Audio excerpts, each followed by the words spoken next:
the cloud, and then you should be able to, when you start recording or something, it'll go there. It should. Okay, cool. I think I got it to do it. It has a little cloud that it's got a red dot in, so I assume that's right. I think so. Yeah. I post to my class lectures, so they're like, you know, Moodle account or whatever, and I always am like, well, I need to cut out the like 10 minutes of which is just me staring, waiting for them to populate. Yes, yeah. Yeah, I just make my students watch me stand there and go. So I have my attendant tweet, and I'm like, who's coming? Yes, yeah. Speaking of which, so we've got 9 participants. Let me make sure I have the chat open. I'm going to say this and put it in the chat. Does anybody need closed captions?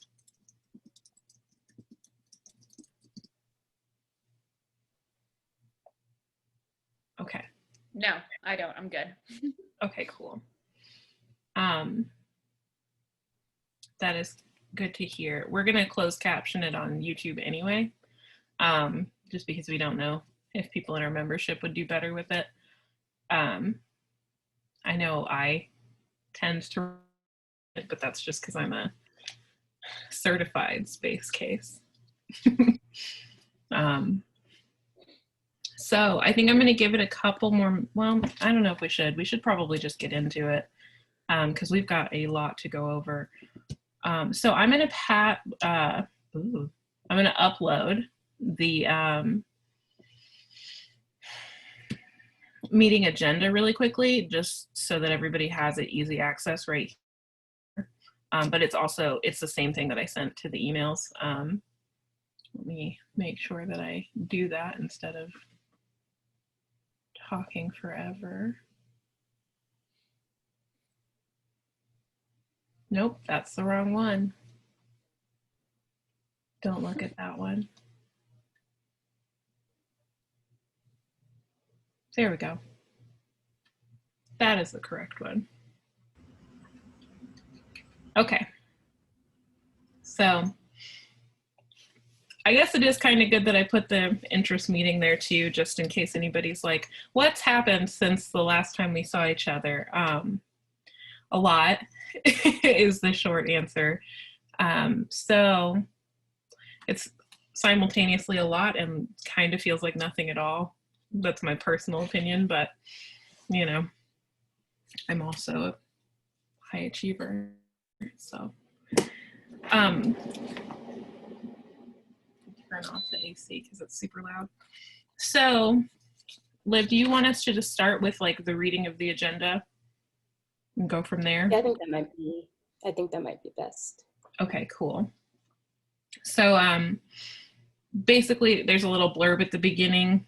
Most of the reason for this meeting is that we're going to be updating you guys on what Olivia and I have managed to do in the past couple of months, and also coordinate each team's responsibilities and also schedules.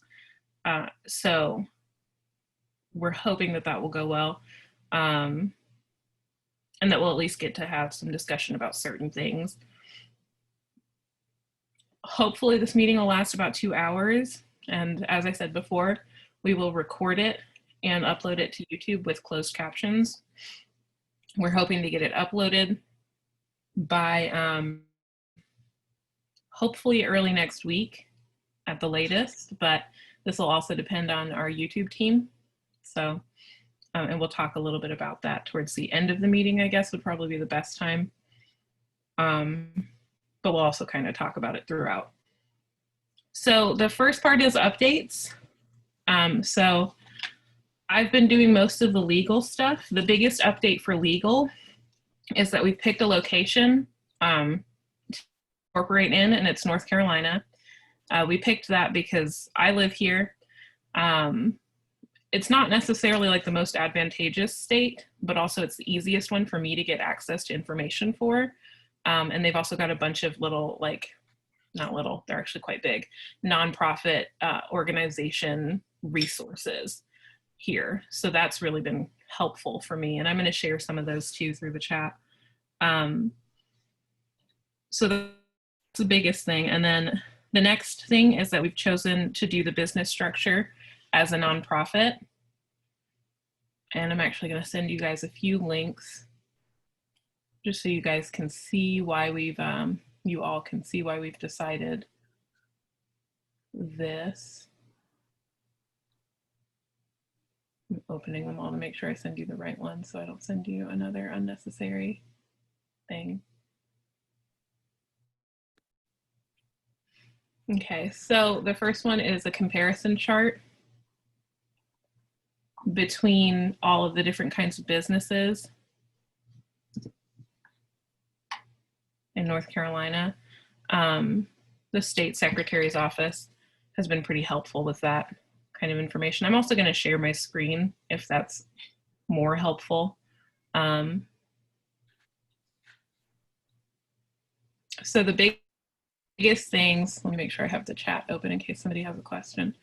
So the biggest things that we've kind of noticed is, so we were comparing nonprofit corporation, limited liability company, and we also looked into the other ones, but the biggest difference comes down to this.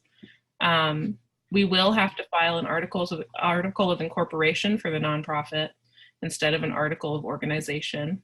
The ownership belongs to the members for both of them, which is great. The thing that made it very distinct for me is the management. For a nonprofit, we would have a board of directors versus managers. And I feel that managers have a more specific function in the eyes of the law than the board of directors would. We can kind of finagle those roles a little bit more so that they're just kind of, I don't want to say dummy positions, but so that they're positions that are not in such a huge position of power, as we've seen in some other organizations in this field. So, and then the other thing is that there is no liability for members or the board of directors for a nonprofit organization. So if somebody chose to sue our organization, it would be the organization, not me, not one of the volunteers. It would be the full organization, not the board of directors either. Okay. And Chelsea says, unless you're found in breach of fiduciary duty. I don't know what that means. I was going to say that too. What does that mean? So they can't come after individual board members unless one specific board member can be found in breach of fiduciary duty. So if you embezzled from the organization or something like that, they can come after you specifically instead of the organization. There's some other examples of that. Like if you're in massive amounts of debt because you've mishandled all of the charitable funding, and that's what happened to the Trump Corporation. So, okay. Cool. That's conflict awesome of interest. Go ahead. Oh, I was saying, is it also too if the board members are found in conflict of interest or something like that, or is that if just there's for a failure to officers? disclose a conflict of interest, Yeah, that might be a breach of fiduciary duty. So But if you disclose it, you recuse yourself. That's all. Okay, so that would be something like if we had a board member who was trying to push for a specific event to be held at a specific location that, for instance, like their family owns that location and they don't disclose that to us, that would be an issue, right? Or if you gave yourself a grant. Yes. Yeah.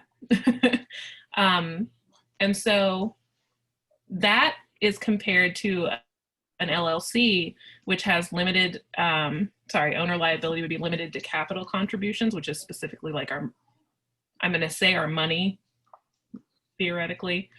We have more things that would be capital contributions than just money, especially if we're going to accept donations of prints as a membership fee.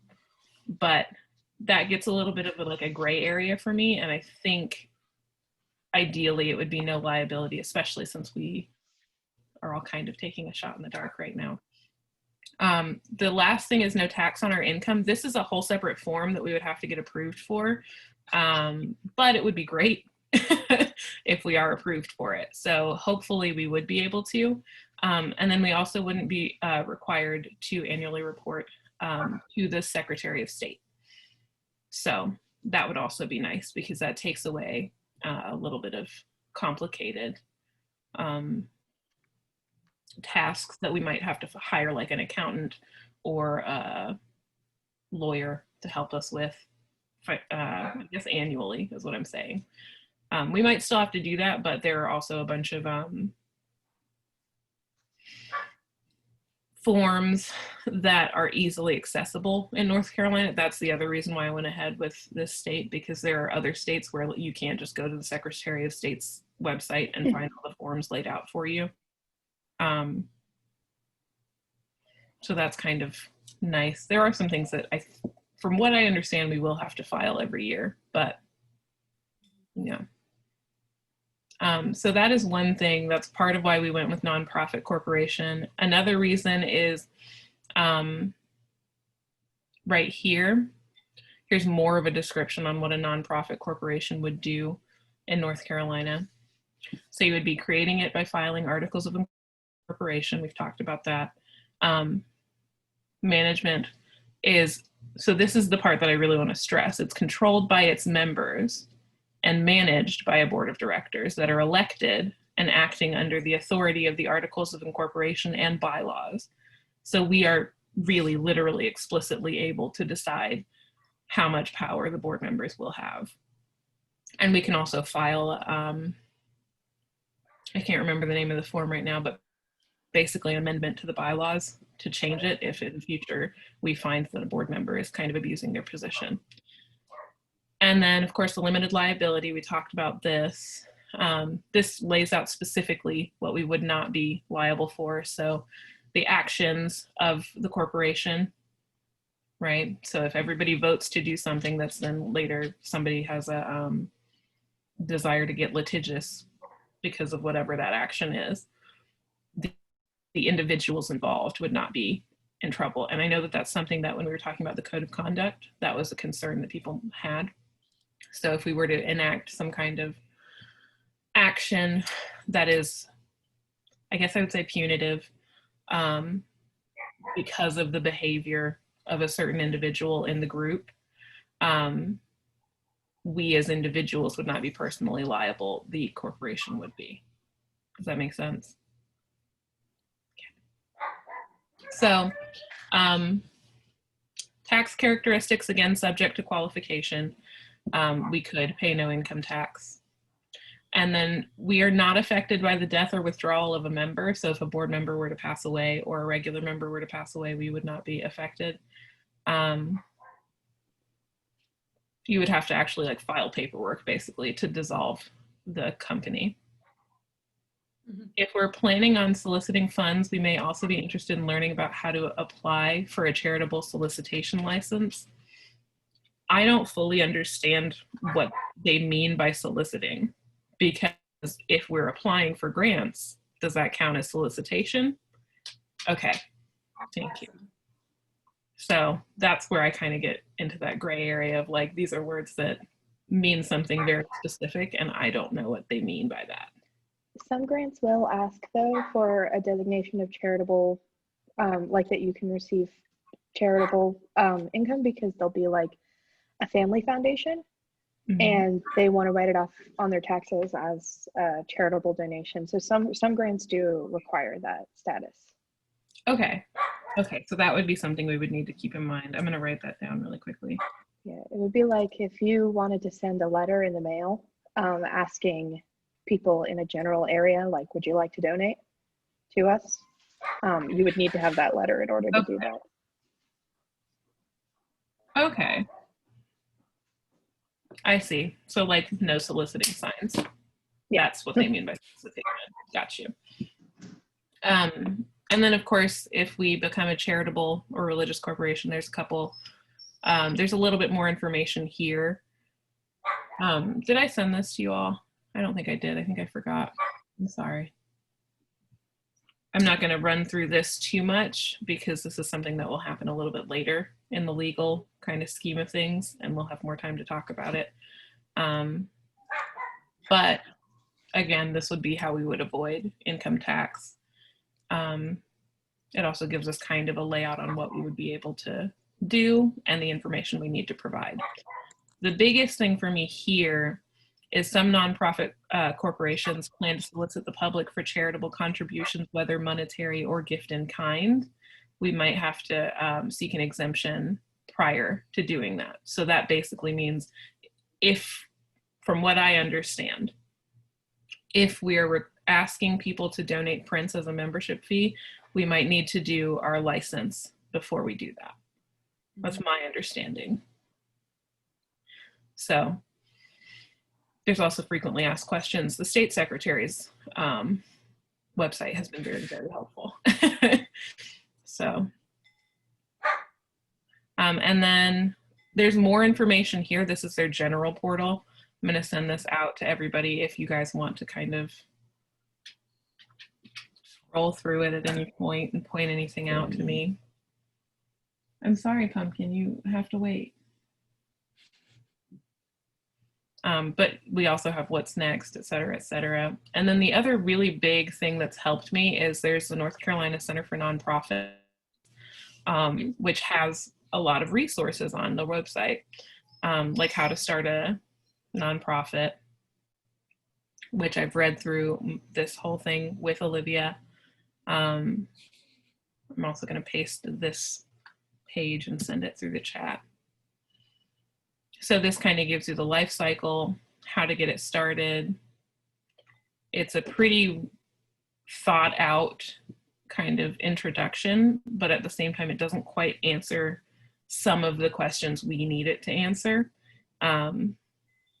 It's very long, it's 21 pages, so I'm not going to tell you everything that's in it. But it basically kind of goes through a bunch of the minutia. So the legal team is going to be, we will have a meeting in the future where we go through this and really talk about each tiny aspect of it and what it means and whether or not we need to hire a lawyer to help us understand what it means or an accountant to help us understand how to do our taxes in the state. But yes. So there's a couple other things, and then there's SCORE, which I have been using. And basically what it is it's not just nonprofit, it's any kind of like business startup assistance.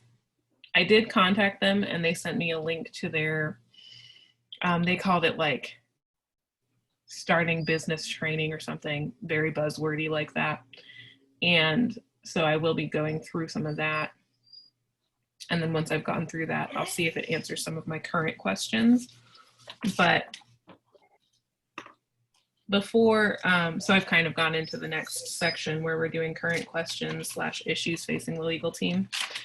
I'm just going to run through these really quickly because they might be something that other team members may suggest something related to them towards the end of this meeting and as we get to each group. So the first problem we're having is getting access to a lawyer for free, which we can't. As I said before, I'm not entirely sure whether or not we can accept any membership fees, especially if we're going to do pay what you can and or accept donations. So it's going to be kind of difficult to pay a lawyer. And then that's my next issue is I'm not sure if we can accept money for members as membership fees specifically before incorporating. I'm also not sure if we can apply for grants before we're incorporated. If we do choose to do so before we're incorporated, how are we going to be taxed? Because if we're taxed as individuals, I don't want to do that because it's really going to mess up somebody's individual finances, and that's, yeah, nobody needs to take that bullet for us. Okay. And also, you know, what would happen if we accepted grants as well? How would we be taxed for those? Would that be, you know, it might depend on the individual grant as well. And how that's kind of, if it's an honorarium versus a stipend versus how they phrase that kind of information. And then whether or not their business is a nonprofit as well. So the next one, and also feel free to interrupt me as I go. I have a lot of questions. So the next one is, do we even need to incorporate if we make less than $25,000 per year? Because there is a stipulation in one of those forms where it talks about, you know, if you're planning on making more than $25,000 a year, there are certain forms you should fill out. There are certain forms you shouldn't. And currently we've got about, I'm kind of jumping the gun, but currently we've got a little bit more than 80 members, I think, who are actually on the mailing list. But we have a couple hundred people following the Instagram. So it's really hard for us to gauge, like, okay, how much would we be making through membership fees, especially if we're accepting prints? What would the, monetary value of the prints be? Oh yeah, and Annie also talked about the Asheville Area Arts Council. It's a lot of A's. To see if they. Yeah. Well, that's why I'm glad you're also in North Carolina, because I do know they offer a lot of resources for artists starting businesses. And since they are also a nonprofit, I know the director, I can ask her who is her legal help, right? And like, does she know of anybody that can just kind of like help us out for a reduced cost, or just can answer general questions without charging us? Mm-hmm. Yeah, because that would be fantastic. My thought is we would have to, I feel like incorporation has to happen before any sort of money can come in. Mm-hmm. Just because of what you were saying, like if anybody accepts money, you're accepting it as an individual at this point. Exactly. And any grants, you'd have to pay taxes on that, so. Yeah, entirely.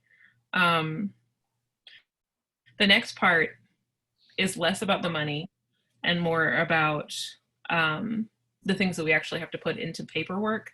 So bylaws and things like that. So if you're on the bylaw team, this might be something you want to listen to and maybe have input on if you have further questions.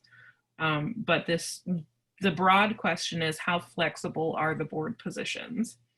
And then the kind of minutia that I have is, are the numbers of board positions set forever? Could we just amend them? How easy is it to amend the roles and numbers of those board positions? Can Olivia and I be interim directors during the formation? And then we have a second election. Would we have to write that out clearly in the bylaws? That kind of thing. And then how do we decide how often to switch out board members? What amount of time would be like recommended? That one is something that I think our membership could probably decide, but I want to make sure that it's legal.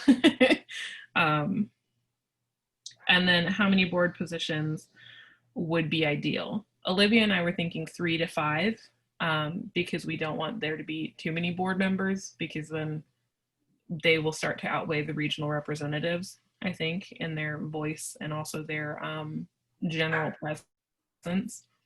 But I also know that we can really, I guess you could use the phrase, clip their wings, and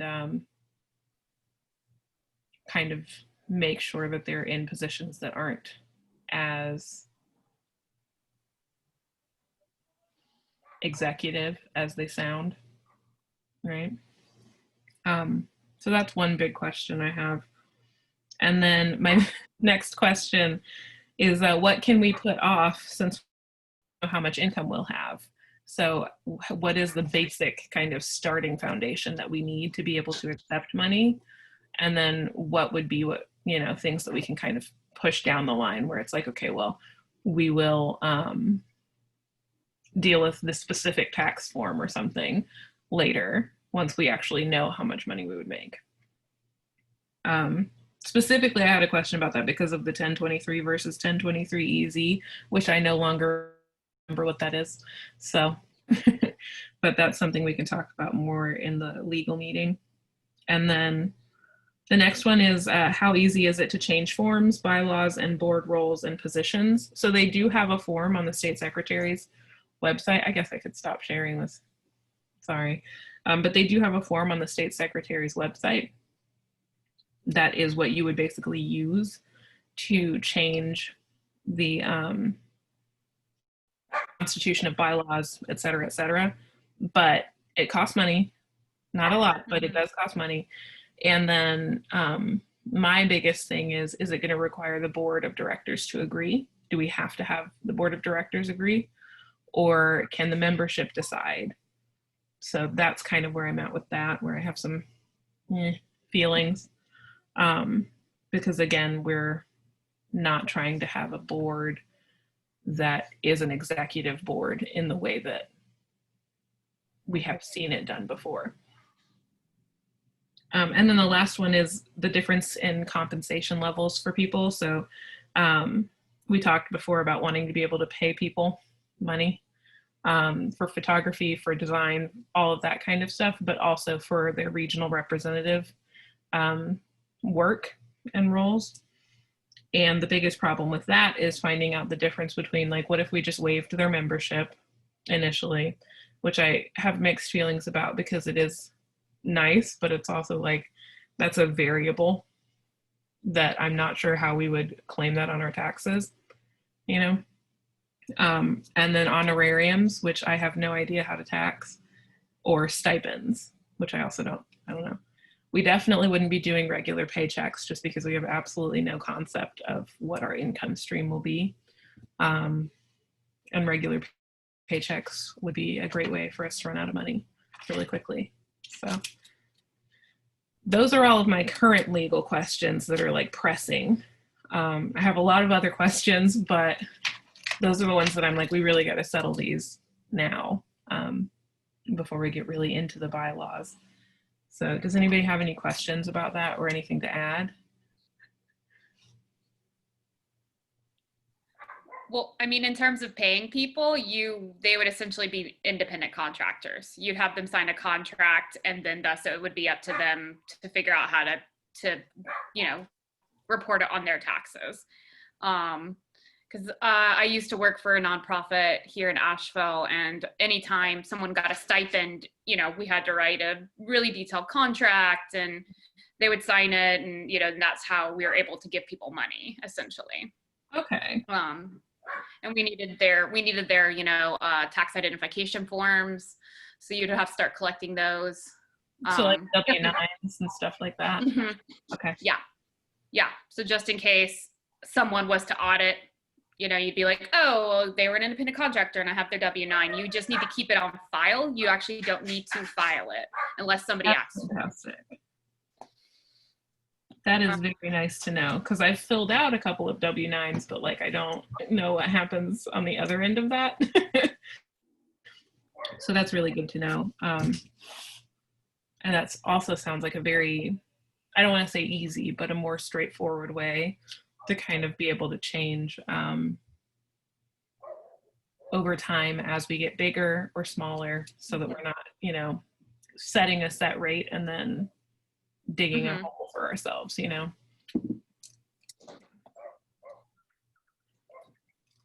Sorry, I'm gonna be. I mean, it seems like a lot of the. Sorry. It seems like a lot of the questions you asked could be something that once, you know, I don't know, people have had time to get into groups and write out just a proposal, then can be voted on. Because I feel like it's something that right now, I'm not sure, I don't know about anybody else, but I'm not sure. I'd have to, you know, go do some more research or see what other people think. And so it kind of seems like it might require coming together again, maybe a little bit, not as long, you know, not next month, but maybe in a week or two, to then kind of vote and see if everyone thinks those are favorable terms, essentially. Does that make sense? And just to clarify, we're talking about everybody, right? Not just volunteers. I mean, it depends. Like, I don't know. What do you guys think? I've been on a couple of committees where, yes, sometimes it's good to involve everybody at every step of the way, or we get it so it's really concrete, and then we get it to a really concrete place that then everybody can vote on it. Does that make sense? Mm-hmm. Instead of like every question that you asked, everyone gets to a whole membership gets to vote on that. We kind of get it where it's a really more streamlined, this is what we think is a great idea. Now, do you have any comments kind of form for a general membership? Okay, yeah. What do you all think about that?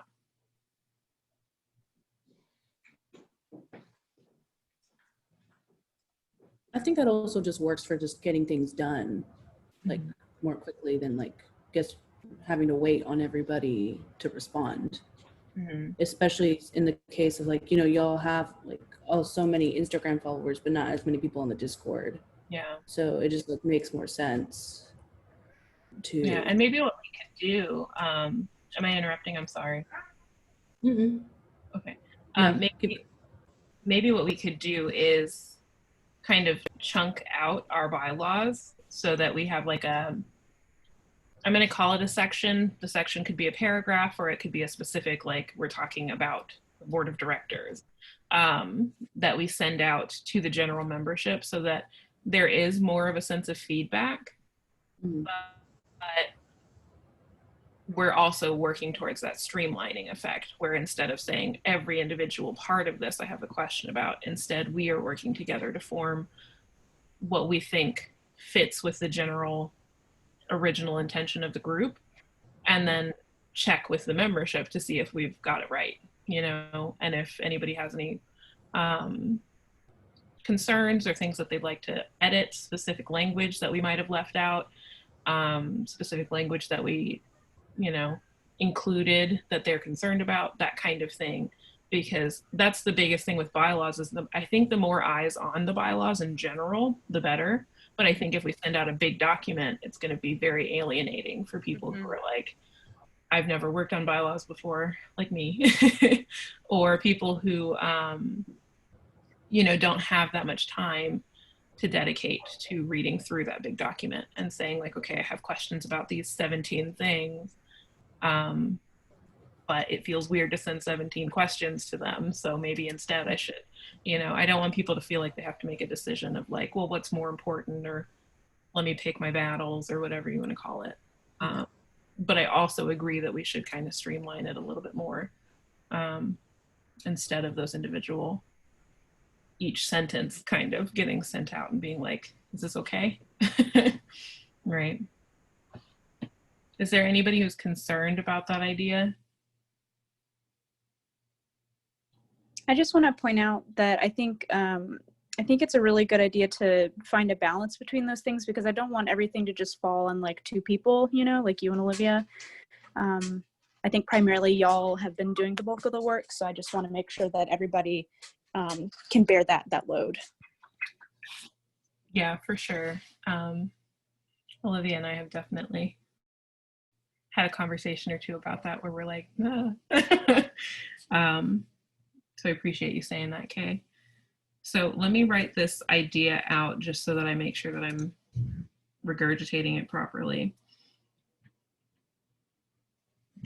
So bylaws would be sent out in sections. Would it be better, I think, would it be better to do sections based on topic, or based on like length, where it's like, here's one paragraph? I think topic is best. Yeah. Okay, I'm seeing a lot of people shaking their heads, so let's go with topic. Topic.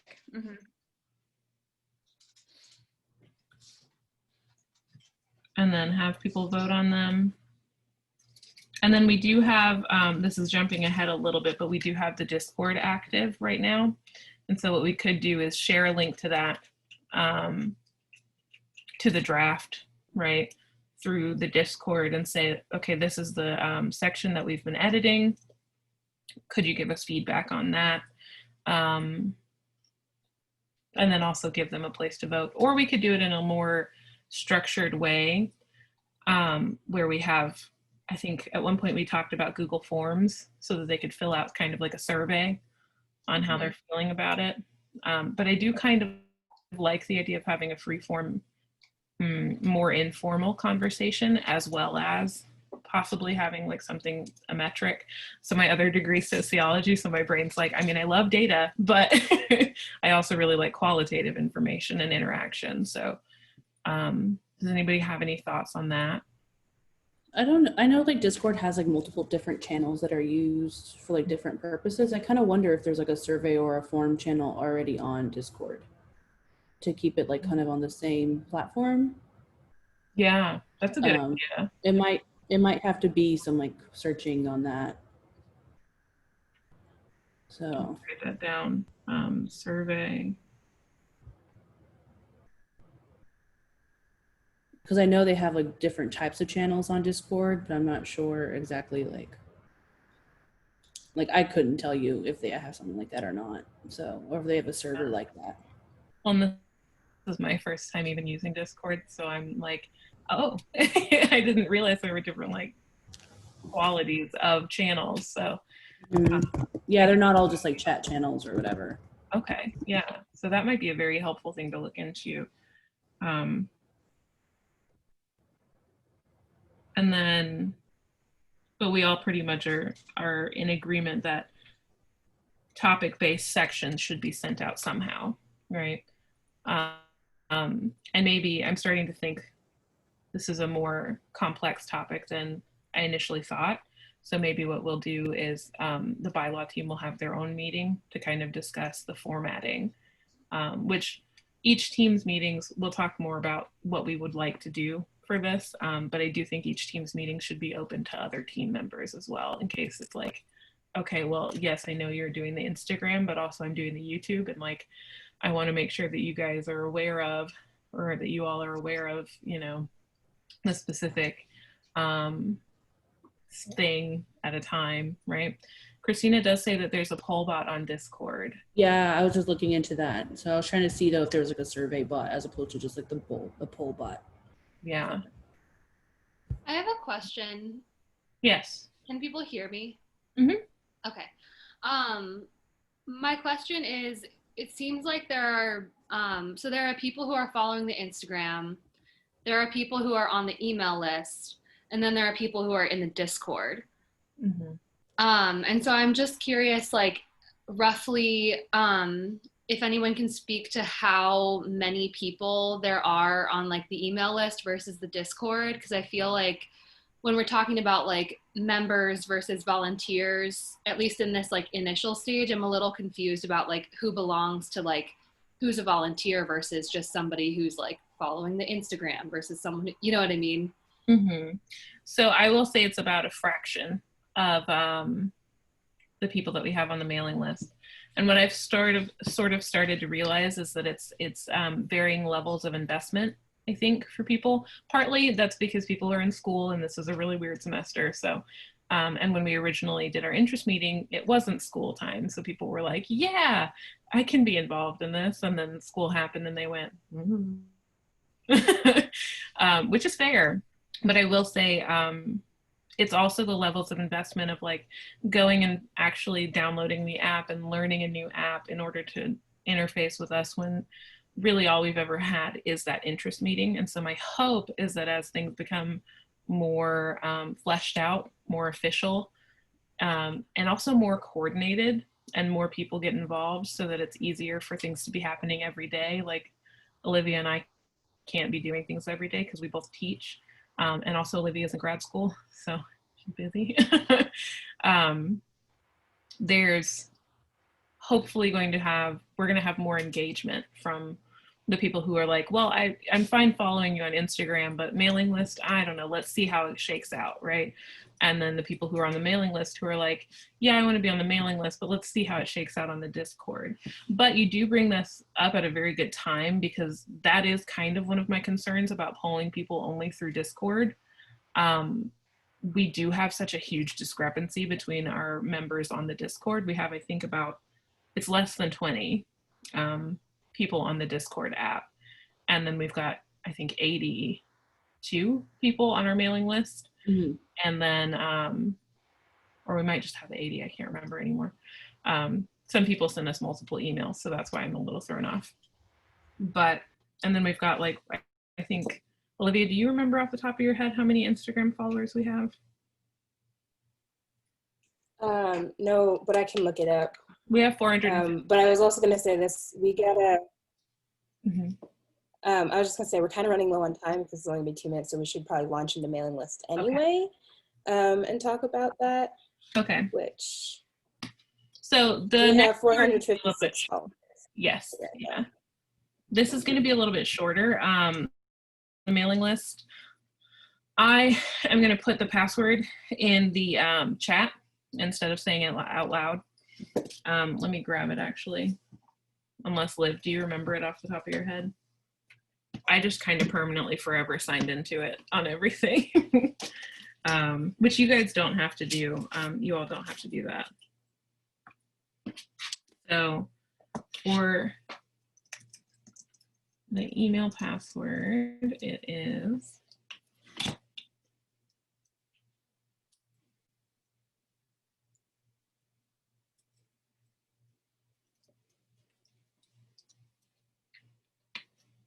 and then I believe that is the same password for the Instagram, right?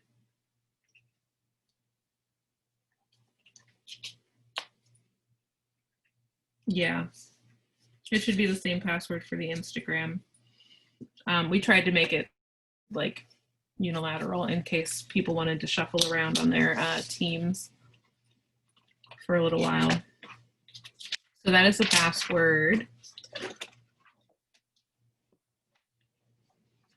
And the file location we have, so we actually have a Google Drive already set up. I'm going to share my screen again. So I'm in RI Print Guild. This is how we've set up our mailing list so far. I am a person who keeps every email that has ever happened. So, and I also think just for institutional, accountability, it's a good idea to do that so that everybody's like, I didn't see that email. What are we talking about? They can go back through.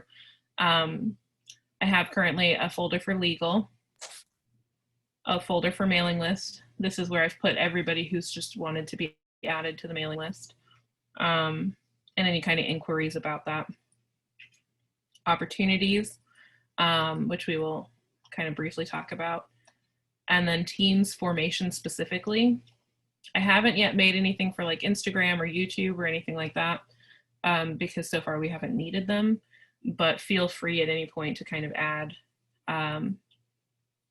something into here. And then you can also go to our Google Drive. And I'm not going to open these because we are recording, but I just want you guys to know, you all to know, our email list is here, our rough timeline is here, and then also interest meeting agendas. All of the files from the interest meeting are in here as well, as our rough timeline. So you can get kind of access to a bunch of information there. And our current formatting is, we have just kind of free form.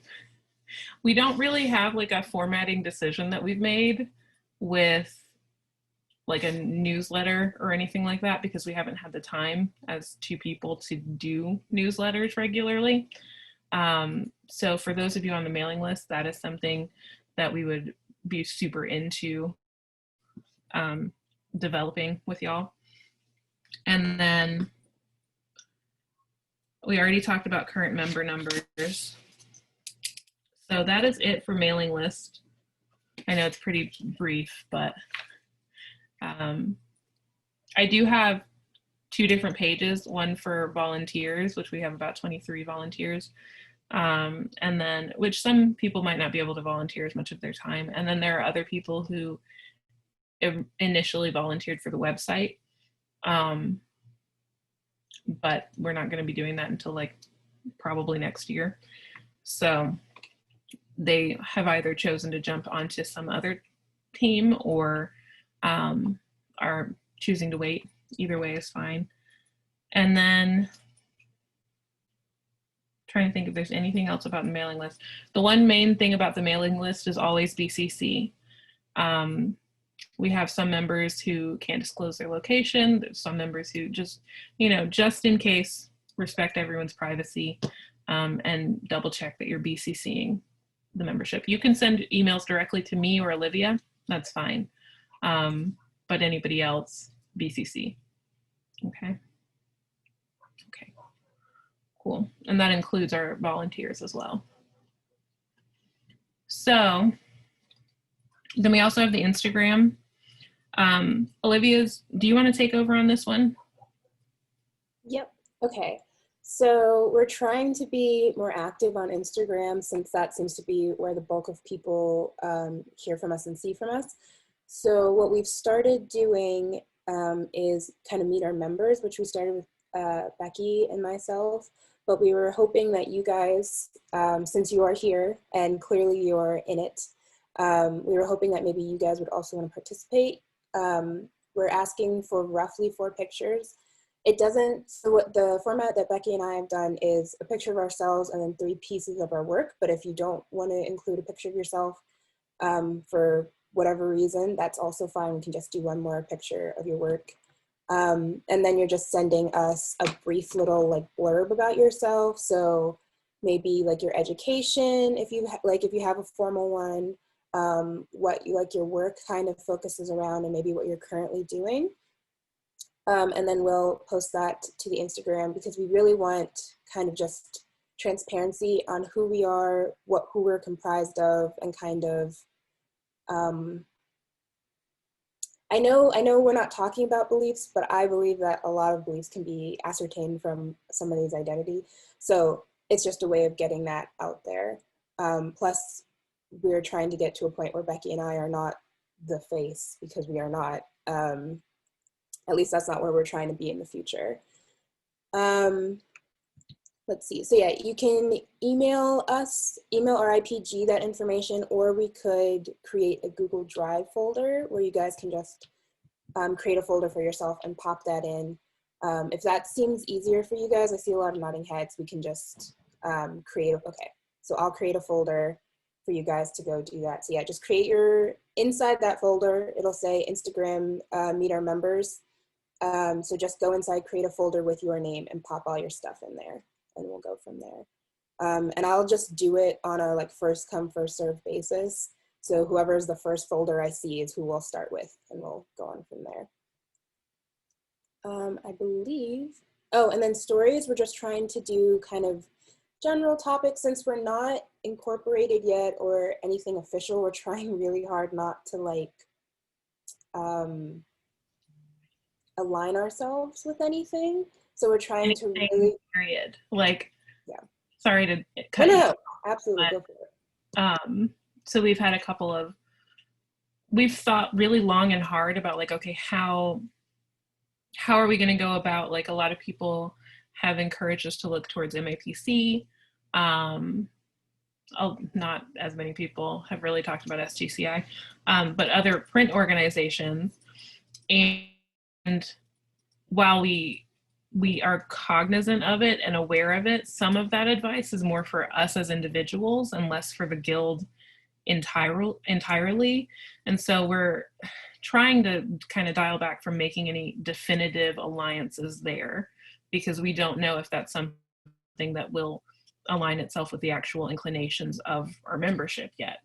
And while Olivia and I might have feelings about it that are just like, yeah, whatever, we have no way of knowing if there's somebody who's like, oh, now that they're aligned with, let's go with, I don't know, I'm going to make up an acronym. Let's go with PPPP, right? Now that they're aligned with PPPP, I don't know if I can really trust them anymore. Like, we don't want to create that kind of environment because we don't know how different organizations have interacted with other people. One other thing is, so we're not doing any official promotion of other organizations, but calls are different. So specifically, if it's like a call for, let's say like a call for entry for ICP-NY, right? We can promote the call for the show, but we're not going to say like, hey, we have this clear alliance with ICP-NY and like go see their exhibition or something like that. Does that make sense, that kind of distinction? If it's an opportunity, that's great. If it's something more, if it seems more like our organization is working with another organization, then that's something to avoid. Annie says, in full discourse, intimated for VP. Okay, nominated. Cool. Yeah. And yes, thank you for disclosing it. I'll say it out loud because we're recording. So Annie has mentioned that they've been nominated for a VP position on the MAPC board, and so could be serving on that if elected. So that's officially disclosed now. But yeah, it's kind of that idea. Oh, go ahead. I've been trying to think about how to. I'm going to say it really quick and then I'll stop.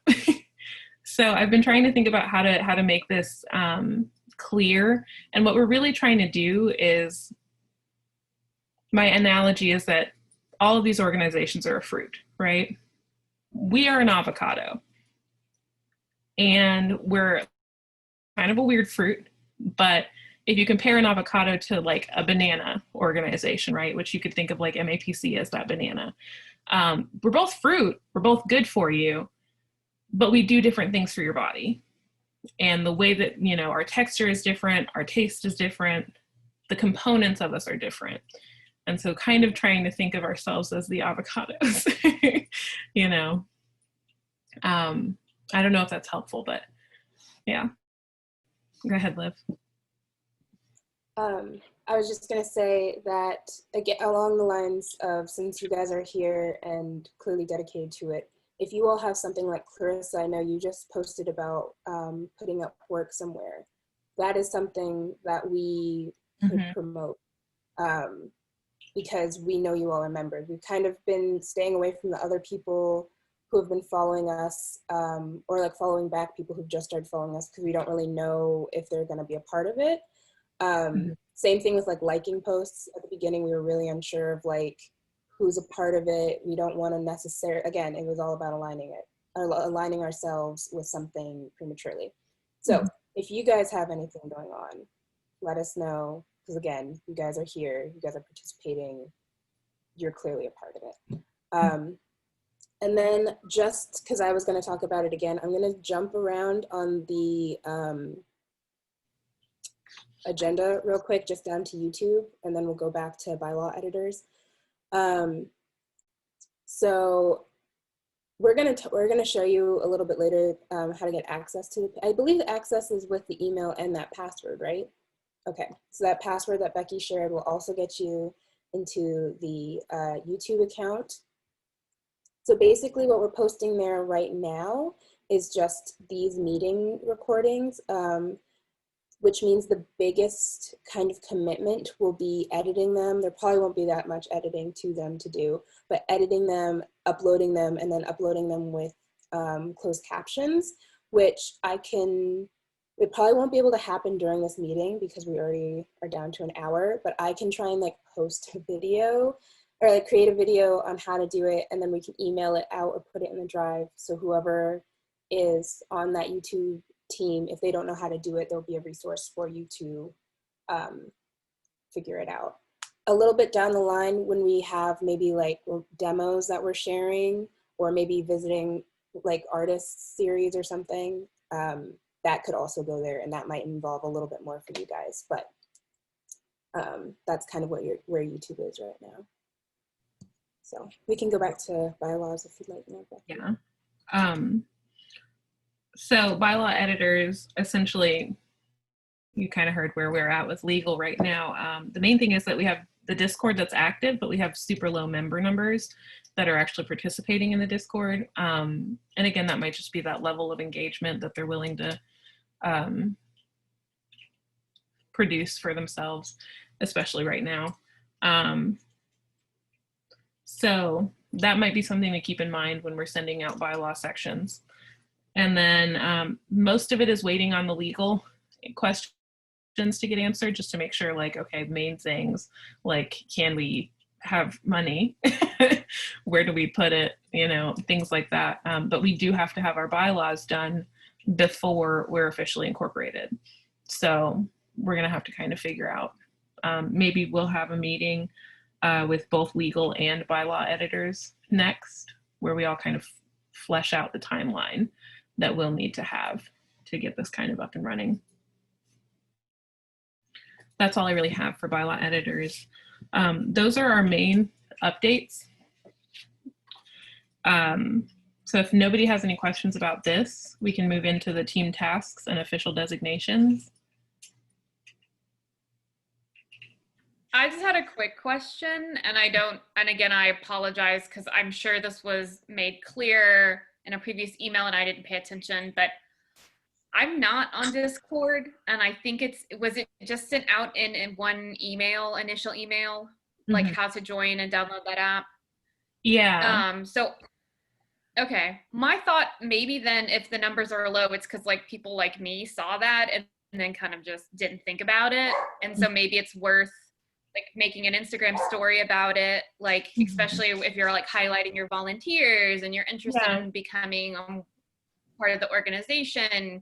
Here's how we're all staying connected, and just kind of making people aware of that constantly. I know that would be. I know that when we promoted like the mailing list again through the Instagram, we got more people that were like, oh, mailing list. And I do think that might be something that we periodically do. And this is jumping ahead a little bit, but one of the kind of new ideas that we had towards the end was possibly just like scheduling stories that promote the mailing list. I also do think that the Instagram would be a good place to promote the Discord. My only concern is that Discord, that we might end up with like Discord bombers, I guess, kind of like Zoom bombers, where it's just people who are like, let me get onto this Discord and start harassing these people for no reason. I'm sure I could figure out how to boot them if that were the case, but I'm hoping that that will be something we can avoid. But Olivia and I had talked about, you know, should we make a post on Instagram, but we didn't really talk about whether or not it should be a story because those are temporary. And so that will be down in 24 hours. So that's something for the Instagram team to really think about, because it would be great if we had some more communication. Was there anything else before we move on to team tasks? Okay, cool. So team tasks and official designations. So our original email kind of laid out the tasks. I wanted to make sure nobody had any kind of questions about it. Let me pull that up just to make sure that I'm saying the right words.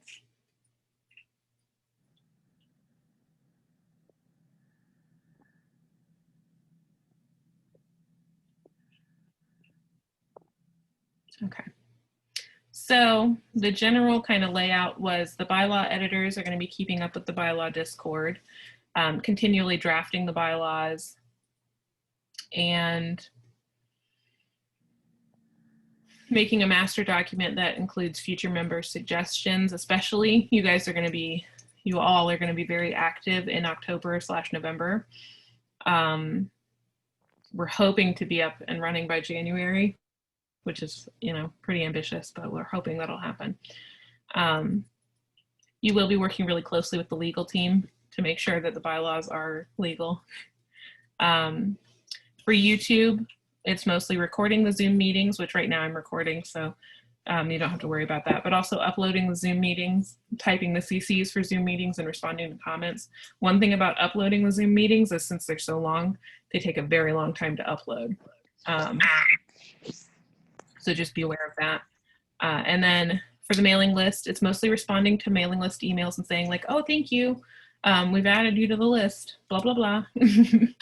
And then updating the mailing list continually, proofreading the mass messages, formatting mass messages, and sending mass messages. So those will be like, hey, we're having a vote, or hey, you should really join the Discord, or things like that, periodically. Instagram is going to be regular posts. Right now, we're probably looking at weekly instead of bi-weekly since we have fewer members, but I mean, we've got at least enough people in this chat to have, I think, 10 weeks of content, so that's good. And then posting daily stories on ripg. The main thing that I want you guys to focus on with those, you all to focus on with those, is promoting equality, sharing resources, shows, and opportunities in the community. You can also get political to the extent that you're reminding people to vote. So if that's a good like kind of measure for you, don't tell them who to vote for, just remind them to vote. Okay. That kind of impartiality. And then the legal team, we've got a lot to do.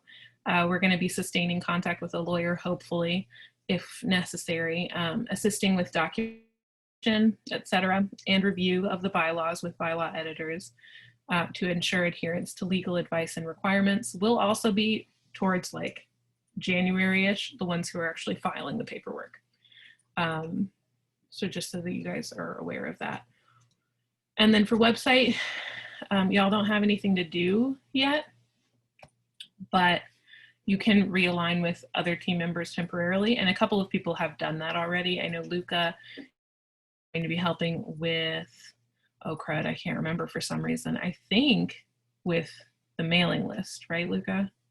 I think I said captioning. YouTube. Wait, what? Yeah, captioning on YouTube, right? Yes, which is fantastic because it takes a while. So if anybody else wants to, now that I've sped through those very quickly, if anybody wants to swap to a different team or feels like they'd be doing better at a different team, please let me know. You can let me know now, or if you feel weird about coming off of mute, just say like, meh. Which, I'm not going to perceive it that way. But if you'd rather just send an email, you can. But just now that you're aware of that, if there's any big shakeups, we'd like to know. Does anybody officially want to swap to a different team? Okay. I don't want to swap, but since I'm on the website team, I would like to help out in other areas. Cool. Where would you feel comfortable helping, Christina? I guess whatever is more digital, or like anything that requires just, sorting through things, organizing things. Okay. So that would be the mailing list. Probably. Yeah, mailing list or potentially Instagram. Instagram is going to be more like forward facing. So whatever you, whichever one you want to do between those two, it's up to you. Yeah.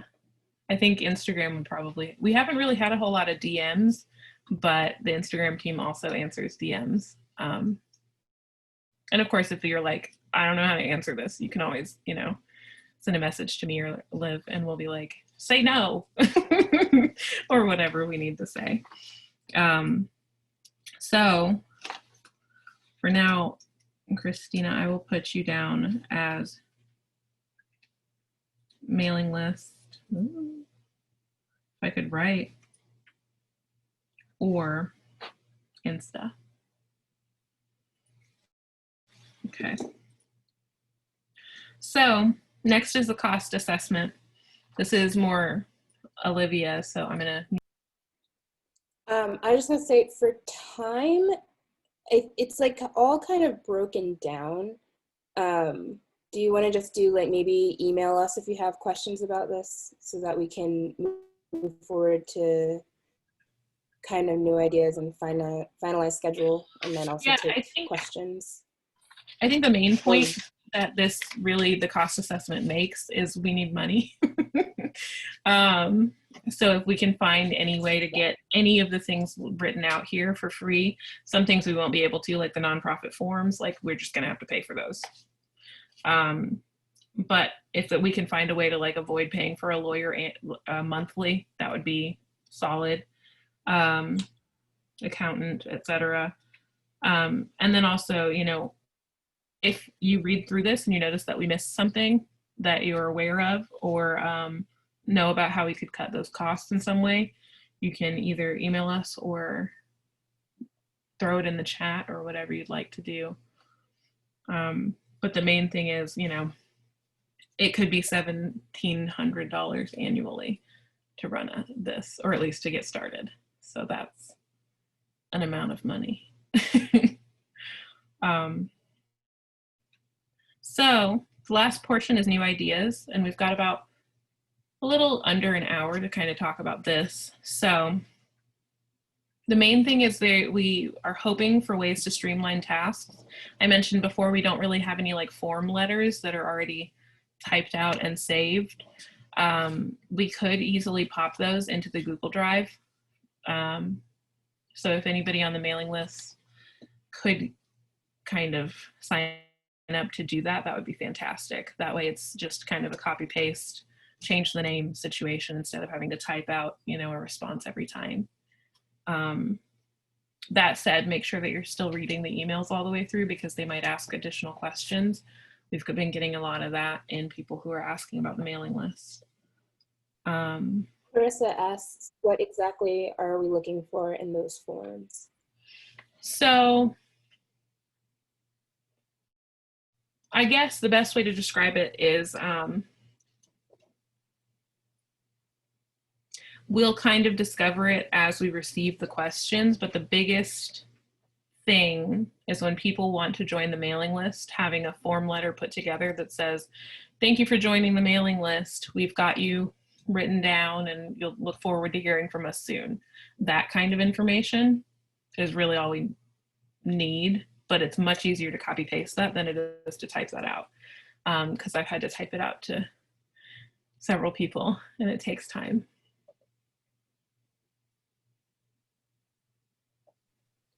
Kristen says again, we could make those in Google surveys and post the link in the Instagram. I guess I could unmute myself. But like, yeah, making a Google survey and then posting a link into the Instagram. And that way, since you all have, or since we have more followers in the Instagram right now, once they see that link, or like it can be put in like a link tree or whatever, and that way they can click it and then add themselves to the mailing list. And so like whoever's on that mailing list team, like once we can update, we can check the answers for those surveys regularly. And that way it's like another portal for them that's easier than sending us an email. Okay. I don't know how any of that works and I'm very amazed. But I accept that that's a possibility and I'm into it. Okay. Yes, I think that's pretty cool. So yeah, if you want to, I won't even know where to start with that. Okay. And then also it would be really nice to have a general formatting for newsletter kinds of information. So if we have any kind of announcements that we'd like to, generally speaking, I think redundancy is important, especially in a big organization, which even though we're only 80-ish people, we're still fairly large.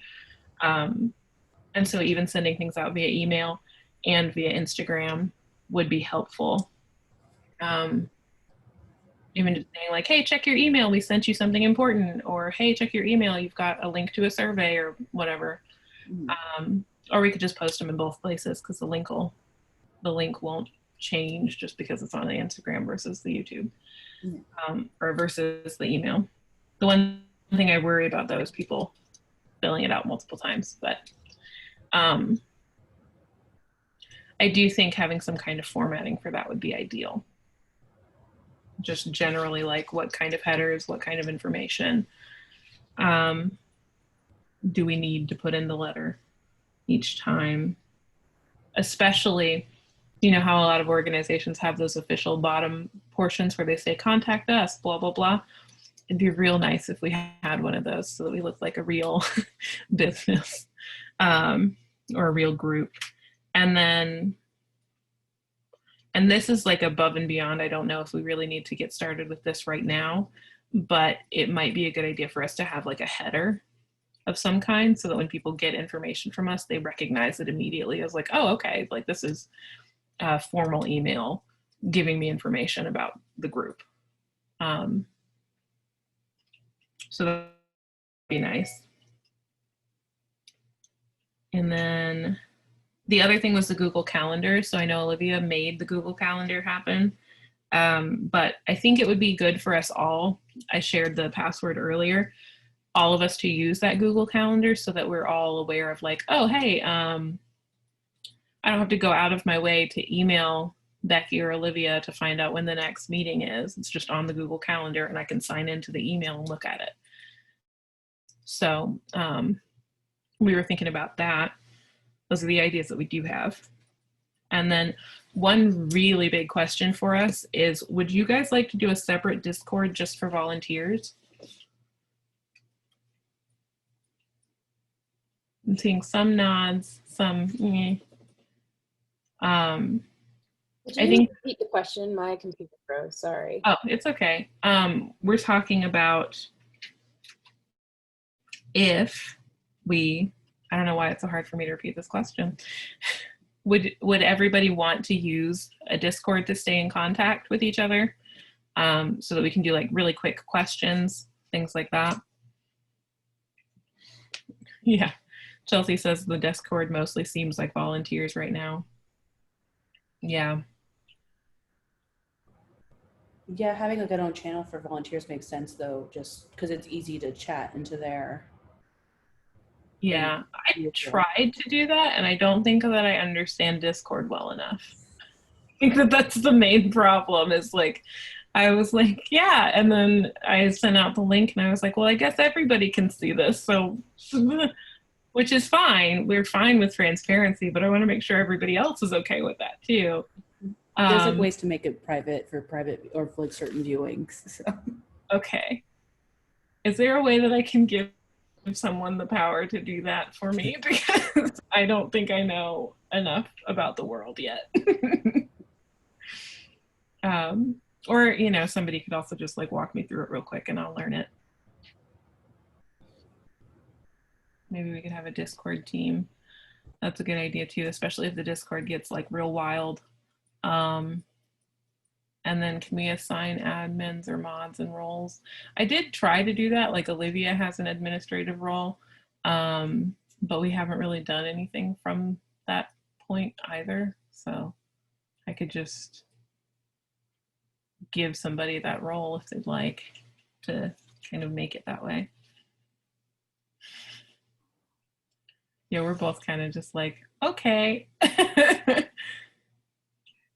I think for now it might be fine to just leave it as is. It does seem like the Discord is mostly volunteers, and maybe like people who aren't at this meeting might be waiting to see what, I don't know, is needed to be done. I don't know. So if we start chatting on the Discord, people might jump on.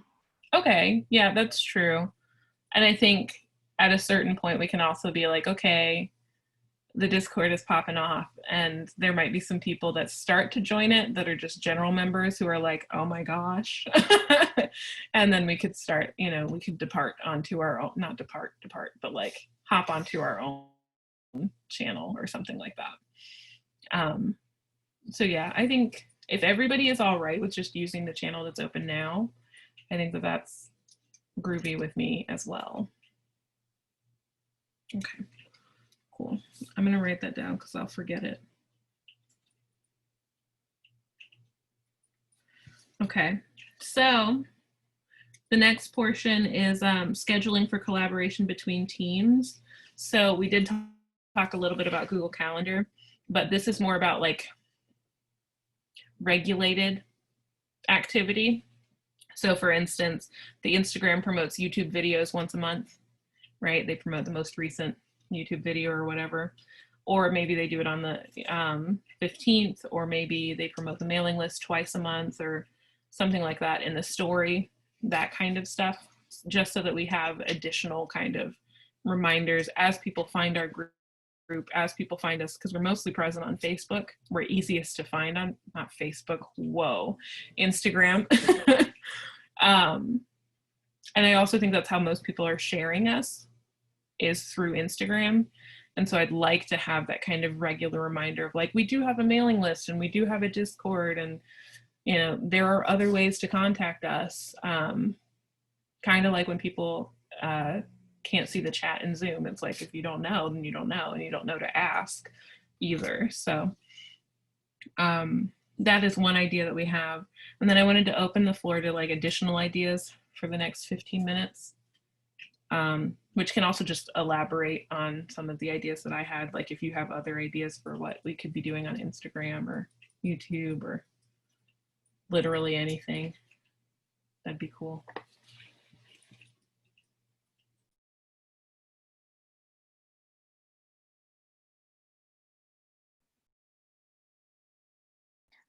I saw that in the ideas like ways to streamline tasks.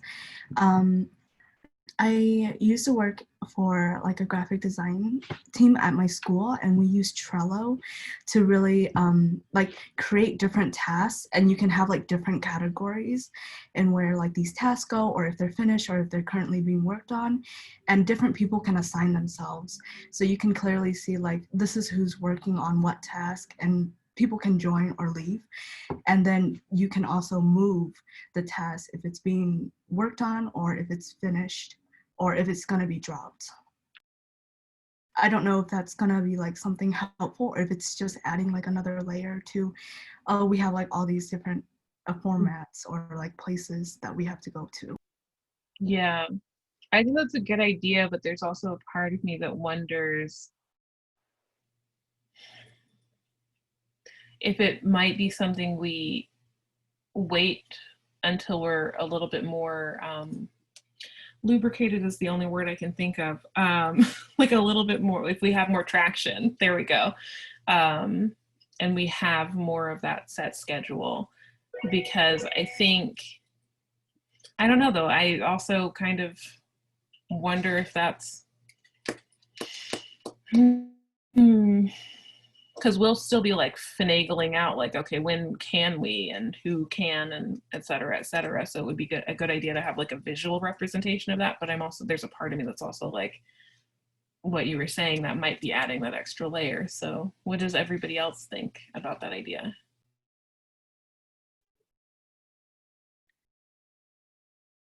Maybe that's something that, oh, sorry. Go ahead. Maybe that's something that like different teams can decide potentially like within their teams. So like I could see that being something that would be really useful for the bylaws or the legal team starting out. But if, you know, there's only like, whatever, I don't know. What do people think? Yeah, I was kind of some kind of a similar thought where I don't know if it's necessary initially, because I know what you're talking about with Trello. And again, the nonprofit I worked for, we had this same conversation because I mean we had GChat and we're all Google Calendar and everyone could see everyone's Google Calendar, but like the assistant director was just really concerned that we needed a better like management system so people could see what projects other people were working on. And so it might be something that if you want to, we could test out with the legal bylaw team, since we are going to be working on projects. Like we went through the getting a lawyer, or we went through this bylaw or this or what have you, and seeing if it's helpful, or if it's just too much information, then it can be scrapped. My question is it free? I can't remember. Yes. Yeah, it's free, but you can also pay for a premium, but it's not necessary to pay for the premium. Okay. I'm fine with trying it out, just because since I don't know, like Google Calendar is great, but I feel like I'm kind of missing a little bit of connection with you guys since we're not able to meet in person and have these meetings face to face. And so it would maybe allow me to have that extra layer of connection where I feel like I can be a little bit more actively involved because I can physically see the projects and things like that. But that's just kind of me because I've been teaching this semester too, and it's all remote, and I've been noticing I'm feeling really disconnected from my classes because I get up, I go to the kitchen, I sit down, I teach, and then I leave, and then it's like I almost forget I'm teaching because there's not that person reminder. So sometimes I'm afraid that might happen with me with this, like where I really want to be engaged and involved, and then it's kind of at the back of my mind if I'm not visually seeing something to help me. Sorry, that was very rambling. It's late. Okay. Well, one thing that might mitigate that issue is, and I don't know if it will, so, but we were going to talk about possibly scheduling meetings for the volunteers So what Olivia and I do, because I have a hard time even just like remembering to text people. So what she and I have been doing is we have scheduled standing meetings that we pop into to kind of catch up. And we meet twice a week, or not twice a week. We meet twice a month, so every 2 weeks. And we kind of thought about, would it be better for all of the volunteers to meet? And I honestly think maybe once a month is fine, just to kind of check in if it's everybody, or if individual groups should meet. And again, that might be something that is up to individuals because everybody has their own kind of time constraints. I know a handful of y'all are in grad school currently, and then you are teaching, and that's going to change things as well. But I also think that might also kind of address the Trello idea. But it's kind of up to y'all. So that was not really a definitive statement at all. But I think it all just kind of depends on how much we want to do face-to-face, like theoretical face-to-face, and how much we want to do virtually, like typing it out and kind of having that visual aid of moving things around. I do think, and this is because I know nothing about Trello, but I do think that for my personal self, I would prefer to have a meeting to kind of catch up with everybody. Mostly because if we do it through Zoom, I can physically show you what I've done by sharing my screen real quick. And all of us should be able to do that because I think I can set it so that, multiple participants can share and stuff like that. So.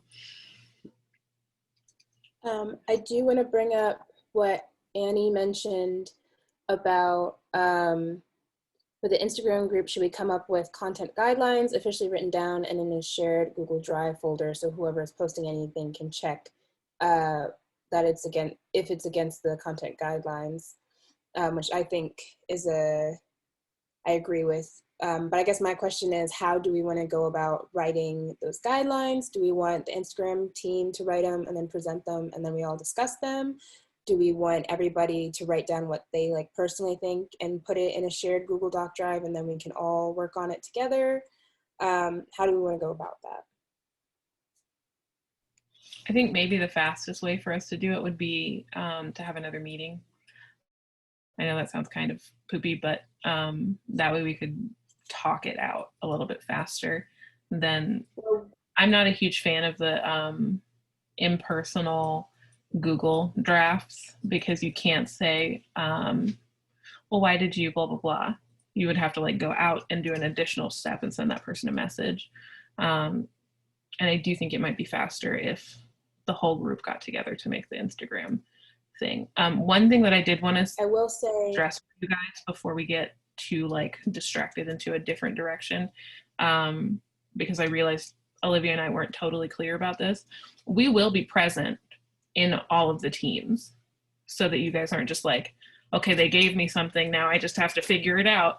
We're going to be a part of them. I think Olivia is mostly taking on, and it might have changed from what I'm remembering, but Instagram and YouTube. And I've been doing the mailing list to the legal and something else. Oh, crud, I don't remember anymore. Bylaws, because those two are pretty much simpatico, but slightly different. I do think that it would be a good idea. Well, I just wanted to make sure that you guys understood that we'll also still be there and be active participants in what each group is doing. Okay. What were you going to say, Olivia? Sorry. You can, in Google Docs, you can make a comment and highlight something and ask questions within it.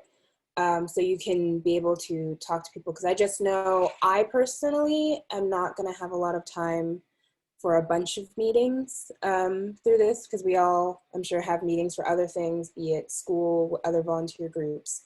So I just don't, I think we need to think of some more feasible options besides having a meeting for everything. And granted, if there's something that can't be explained or we feel like needs to be talked about further in depth, we could have another Zoom call, but that way we at least have a foundation and it's not us trying to write the whole thing over Zoom call. Does that make sense? I agree with Olivia. I mentioned that, and what I meant to say was like, I don't want to put work on anyone else because I'm not going to do it because I'm not part of that group, right? So I think we, you know, we have specific groups for a reason, and that's so not everyone has to always feel like they're doing all of the work at the same time, and so we can kind of divvy out the load a little bit. But I do think that, you know, that group can come up with their initial thoughts and then that can be voted on for sure. And I feel very comfortable with that, like them giving us a framework, as opposed to us just trying to have a meeting to then create that framework. Because I agree with Olivia, I don't have that much time either. So yeah.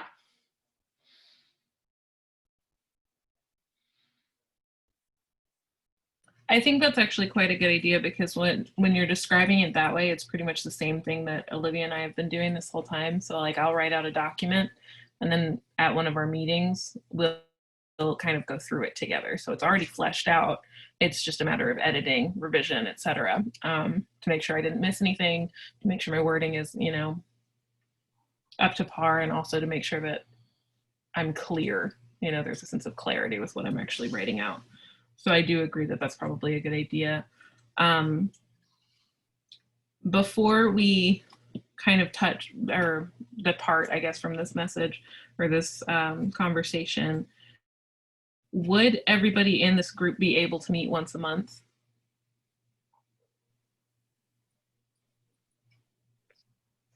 Yes. Okay. Okay. So maybe something that we'll do is drafts and things like that will be via Google Docs, but I also think our monthly meetings would be a good place for us to finalize certain things, right? The thing about Instagram content kind of guidelines is that they will need to be like now. Otherwise, Instagram's just, they're going to have their hands kind of behind their back. And so I do think probably it is a good idea to do the Google Docs. And then Discord channel also sounds pretty good. But I also think just seeing each other's faces once a month is also helpful to be like, okay, I wasn't really sure what you meant by this particular thing, or like big things like sections of the bylaw that are, I guess I want to call them like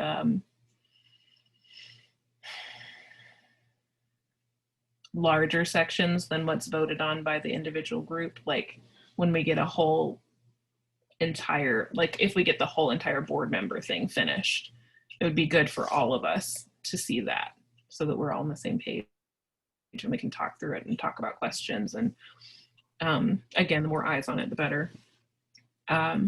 Haley also said, yeah, okay. Real quick, if we're going to be using Google Docs, I mean, I just wanted to say you can also change from editing mode to suggesting mode. So you can like make an edit, but it shows up like track changes in Word. So you can like see that someone has made that edit, and then the person who made that edit or anyone can comment on that edit and say like, okay, why'd you do that? Or like, I did that because of this, or ask a question. And so it can act like a discussion. Okay. That's good to know too, because thank you for giving me the parallel for Word, because I'm a Microsoft Word person. And it's just like track changes. Okay, perfect. I just want to confirm, I guess, like, so if we're changing it or communicating on this Google Doc, we all need to have permissions on like our personal emails to change these things. So that way that track changes shows as separate people. If not, we're all going to be showing up on the same email as the same person. Mm-hmm. So yeah. So that'll be something that'll be sent out to the volunteers, which I can't figure out how to make a mailing list for y'all through Gmail. And I like Googled it and I just was like, why?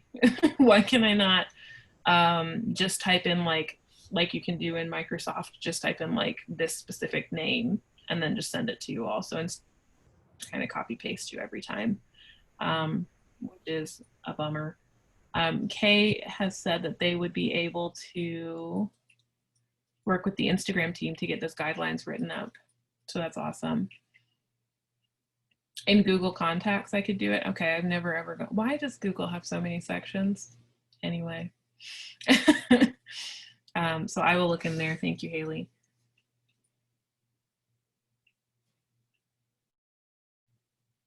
Okay, so I promise I'm much younger than you probably think I am. I just spent most of my life reading a book. So I will do my best to learn these things. So we're into the idea of, I just want to check before we move on that we're all on the same page. We're into the idea of using our current Discord, right? And then potentially moving to a channel later. Okay, so we'll do that. And then we're all going to be using the Google Calendar, and that's fine with everybody, right? Okay. We've thought about Trello, but maybe one team at a time will do that, maybe legal, to give it kind of a go and see how it works. And then we talked briefly about form letters, which is mostly mailing lists. Do you want me to go ahead and make that form letter sometime this week? That would be fantastic, yeah. I'll do that by tomorrow. Okay, thank you. And then Clarissa, if you could share that with Instagram as well, so that they can, what we've been doing is putting a little kind of note at the end of all the Instagram posts that say join our mailing list. And it would be great if we just had that linked for them to click and add themselves, if you get to that point. Okay, so what do you mean by share with Instagram? Like, I guess send them the link or explain to them how to put it on there. Okay, I'll see about making a link tree for Instagram then, or whoever's on that team. Okay. I'll definitely send it to the DMs on Instagram, and then that way whoever's on that team can figure that out. If not, I will figure that out. And also, if you need help from your teammates, just ask. And I can also help you, even though I don't know anything about it. No, making the form is easy, so that's not an issue. So. Okay, cool. So that's it for form letters.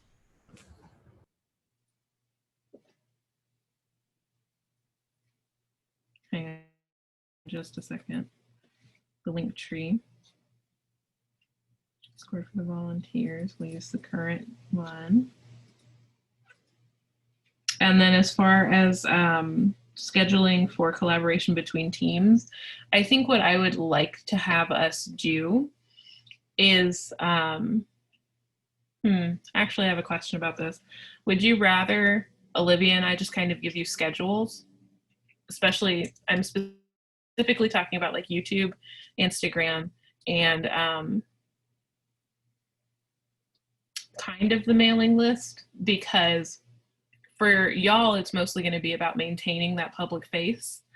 And so we could say like, okay, I think we have 3 people on the emailing list. And so maybe we say each person gets 1 week to be the person who checks and corresponds through email. So we could do that. Like, I don't mind doing a top down, and then we just kind of negotiate it if it's not working, and kind of tweak it until it does. Or for instance, for the Instagram, saying like, okay, on the 15th, you post this on the, 2 stories a day, it can be as vague as that. Or as specific as literally, these are the dates that you post these things. So every Friday we post a member. On the 15th of every month we post, or maybe the second Tuesday of every month, we post a reminder about the mailing list, stuff like that. Would you prefer that we just kind of create an overarching schedule and then finesse it as we go for everybody? Okay, cool. So me and Olivia can kind of work that out.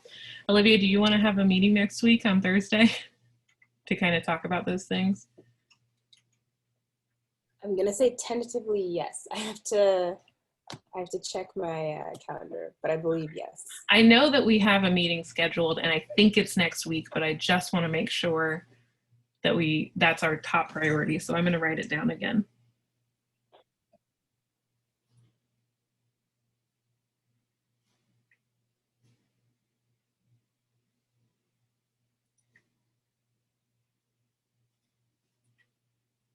And then we can kind of run that for about a month.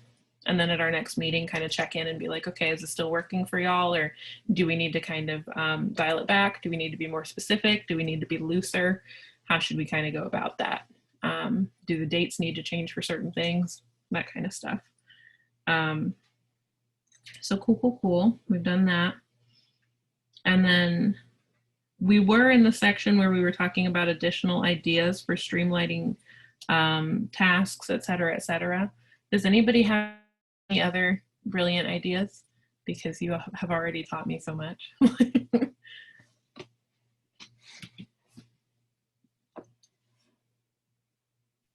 Or any other concerns or? Yeah, suggestions. I keep thinking Kay has something to say, but it's just their image with their hand up. Yeah. Yeah, I'm so sorry about that. No, you're fine. I kind of chuckle to myself every Adorable. time. I think Reagan was going to say something. I was just gonna say it's really great to be here with you all. Like, I don't know. I wish we could see each other in person, but it's just really great to be here with you all. So just want to say that. Yay. Oh, I do want to, this is random and not necessarily related to the streamline, but on the topic of transparency, I accepted the graduate SGCA fellowship before Puerto Rico got canceled. Okay. And they sent me the money and I cashed it and I just couldn't give it back. And so I think they want to like share the work that I make eventually. Oh no. With that. And so I just wanted like to throw that out there to see if that was like something that you consider problematic. And yeah, I just wanted to throw that out there. And that's happened. Could you say that again? I'm sorry. I disappeared. Oh, I think you did too. Okay, cool. So I'm just gonna change my phone to Wi-Fi just to see if that helps. Okay. But I heard what you said though. They were awarded the student award from SGCI before Puerto Rico, and they accepted the money and cashed it, and then before they could try and give it back, that was all before it all went under. But now they're trying to show their work, and they just wanted to put that out there. Okay, cool. Thank you, Anna. I don't think I don't think there's a problem with that. We understand that you all are not the organizations, and a lot of stuff was put in motion before some of these organizations showed themselves. So we're not gonna like penalize anybody for participating. Yeah, you can eat an orange and an avocado and a banana all in one day, and you're not gonna get sick. Okay, it's more when you're like, I'm gonna rot the avocado for the sake of the banana that we kind of get a little bit like, please don't do that. But I do appreciate the transparency. Thank you for sharing that. For me, I feel like this group, I mean, because I'm, again, in transparency, I'm on, I'm a member of SGC, I'm a member of MAPC, and I feel like this organization is wholly different. It seems like those are so much tied to the institutions, especially academic institutions that have normally supported the conferences, and there's no way to separate them from academia. So I feel like this is a really amazing guild in the sense that it seems boundless, right? It doesn't have that constraint. It's not necessarily tied to geography, because again, I'm not in mid-America, but I'm still in the conference, and sometimes I feel weird about that. So it doesn't have that kind of geography that kind of weighs it down. And so I think that's where I think it's good if everyone's in all of them at the same time, and where I think it would really improve my position as VP on the board of MAPC if I am a member of this group, you know, because like hopefully that will cause some actual freaking change, right? So that's where I'm coming from. Yeah, I think it's very much, I don't know if anybody's ever watched the Monty Python, their flying circus, but it's kind of that now for something completely different. But also, you know, not entirely. There are some, we do have some overlap and we acknowledge that, and we're not going to judge people for existing in that overlap. I don't think that that's beneficial to anybody. I don't think it's a way of growing, and we hope to be very growth minded. And yeah, most of us are members of other organizations, just like Chelsea says. So it's not a bad thing. It's just understanding, you know, the difference in intention, right? So I think that now we mostly need to finalize the schedule. Our overall plans, so we've got 17 minutes left. So the main thing is our overall plans, or what I kind of sent to you before. I'm going to send it to you one more time. Let me just open our rough timeline.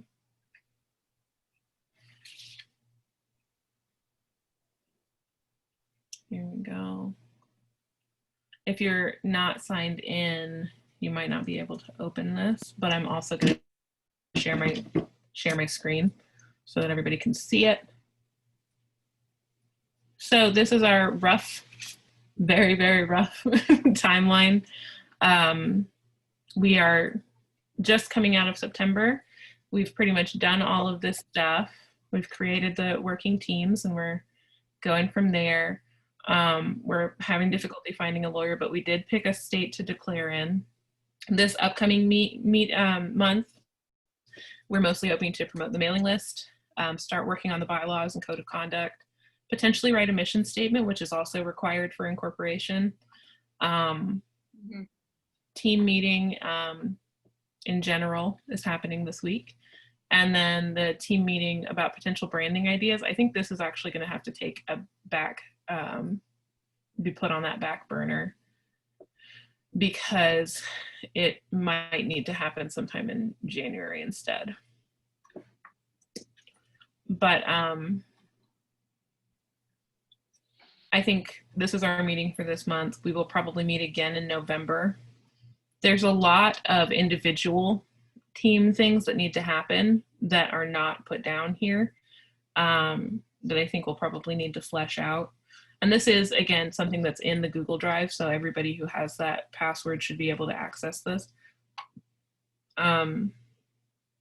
November, we'd like to start trying to create committees.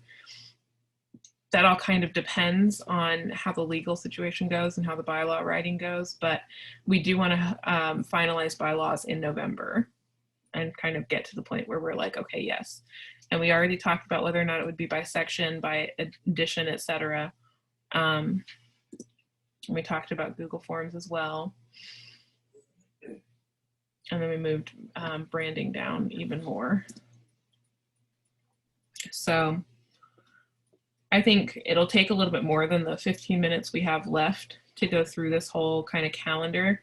But I do think just having this conceptualized will help. I think the biggest thing is we were hoping to be actually filing our tax information for the group in January. Olivia and I are probably going to be doing some curating for West Virginia University in spring. And then we're going to return to the overall plan for the group. So the kind of tasks that have been set out for you guys now are things that hopefully will take us to January. And then once we get to January, we're going to reassess those tasks. I do think that I need to put in some more specific information here, but that's also going to be contingent upon like what we were talking about earlier, where Olivia and I are going to set out like a general schedule for everybody. I do think a lot of it is also very vague because we don't fully understand the legal situation. So as legal and bylaw teams meet together, we'll probably get a little bit more information done there, or developed on our schedule. We are hoping to hold elections and accept membership fees in January, but I'm also kind of wondering if it might have to move down to February or March, just because we've got so many different, we've had a lot of setbacks specifically with the legal situation. But I think it'll all just depend on how our pacing turns out. I know I'm being very generic with my words, but I just want to make sure we all have an idea that this exists. I'm also going to add in some of the things we talked about from this meeting, like the content guidelines for the Instagram. I do think that's something that should probably happen within the next week, just so that we have them. And then that might just be something that we set a date for. I'm going to stop sharing really quickly so I can look at all your eyeballs. But I do think right now what we might want to do is go ahead and hold on, let me read what Kay just said. So Chelsea thinks that would be a good idea to start a mission statement. I do think it will help guide some of the other processes. You're right about that. And then Kay said, is it okay? Yes, that's perfectly fine. Thank you, Kay. But yeah, I think everybody should be able to get in and out of the Google Drive just fine and mess around with anything. There's nothing secret in there. So, but yeah, so I think there are a couple of dates that we might want to set together. And specifically one of them is, and I think I'm going to send out an email to these two groups, but one of them is the bylaws and legal team. Like, we really need to get together and come up with a plan, a strategy. I think when I send that email out, I'm going to add all of those links that I shared with you all previously, and then also the videos that the SCORE website sent to me.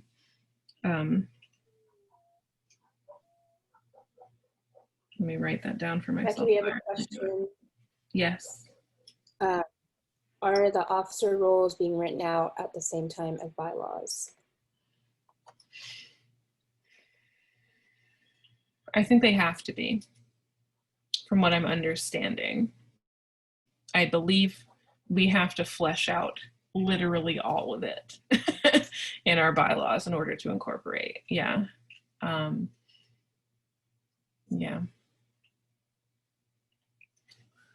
No bylaw. So we'll need to coordinate another meeting. I know you guys all have talked about whether or not it would be better to do all of this via Google Drive, but I do think, personally, I think this would benefit from like a real conversation where we can all kind of quickly rapid fire ask questions. But you can also tell me whether or not you think that's really the appropriate step, or if it would be better for us to do something via Discord or something like that. Whatever works the best for you all, as long as we kind of get started on looking into this. Are you talking about fleshing out the bylaws and officer roles and all of that? I'm mostly talking about creating a timeline, like a real logistical timeline. Because specifically, like, I need to know when we're going to be filing paperwork, which hopefully will be in November. But I also need to know, like, okay, when are we going to be working on each section so that we're all on the same page and we're not just like one person's working on board of directors while somebody else is working on regional representatives. I think it's better for all of our minds to be in the same location at the same time, if that makes sense. Just because I think the conversations will make more sense that way so that people aren't just like, so when they're on the board and then you're thinking about regional representatives and you're like, well, why would a regional representative do that? You know? But yeah, I think we need to come up with a really nice logistical plan there. And then we talked about content guidelines for Instagram.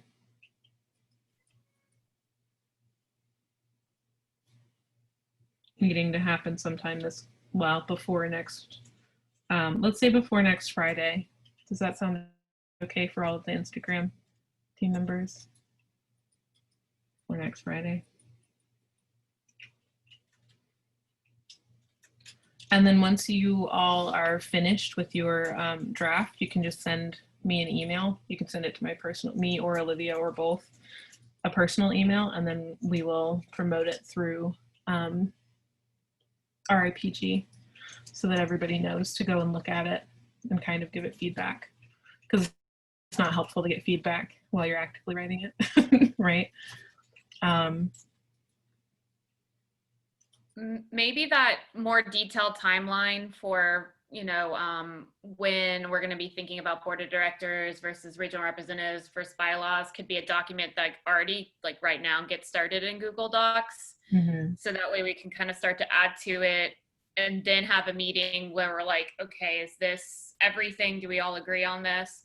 Because personally for me, like, if I have that framework, it's a way more productive meeting than if I have to sit here and think about what is going to be in the meeting, right? Mm-hmm.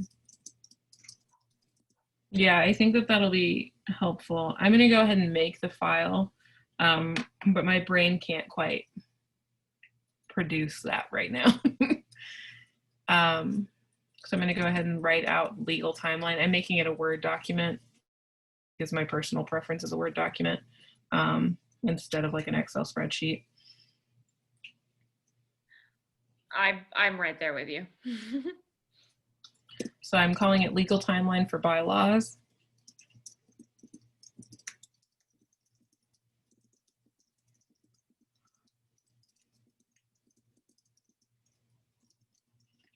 Because I agree with Chelsea. I think we really should, first step before bylaws or anything should be mission statement, because everything that I was going through in that North Carolina nonprofit, our starting packet, everything's had making a mission statement first.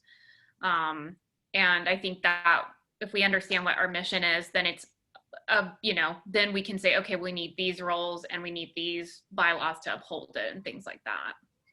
Mm-hmm. And we kind of have like if we go back into the original interest meeting document, we pretty much have the constitution of the mission statement. It just has to be formatted as a mission statement instead of an agenda. And so I've put that down already on the document.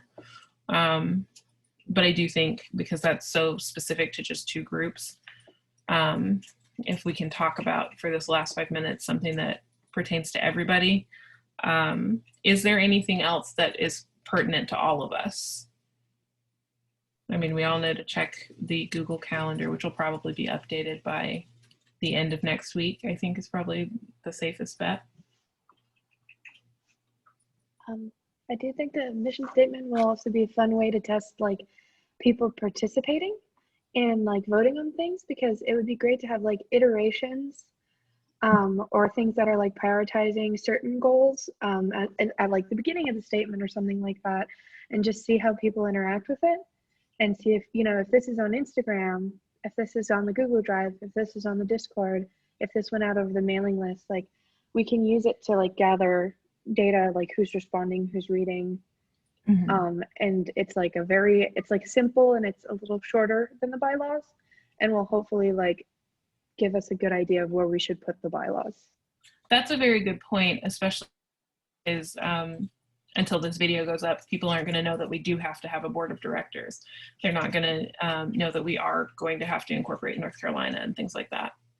And I think also the mission statement will paint those broad sort of swaths of the whole document, where we're talking about the fact that, it is run by members for members primarily, with a board of directors that, for instance, we could say a board of directors that is there to trying to think of like a pleasant verb there to shepherd the group. No, I don't like that one either. Advocate, maybe. Yeah, advocate exactly. for the membership. Yeah, that's a very good one. And then that word in and of itself might be something that people are like, I don't know, I'd rather, you know. So I think you're right. That is a very good way to get that kind of gauge of the membership and gauge of that participation. And I also think it's probably what people are kind of waiting for. A lot of people who haven't necessarily joined that Discord yet, they might be waiting to see like, okay, but what's the nitty gritty of this going to look like? What are you actually going to say? Because, you know, we've all been promised things by organizations that begin in one direction and then kind of peter off into this other direction that is not what we were hoping it would be. And so that could also be really helpful. So it's a very good idea. Yeah. So I think if there's nothing else for anybody in particular, or well, in general, if you think of anything else while you're just like, I don't know, I always come up with random things in the shower. So at some random point in your life and you're just like, oh, I should really say something, you can email us at RI Print Guild. That's easier for both of us because we both have like a million emails that we get for school things because, you know, COVID-19. So it's easier for us to see it if it's in RI Print Guild, and it's easier for us to talk about it as well as a group and as two individuals.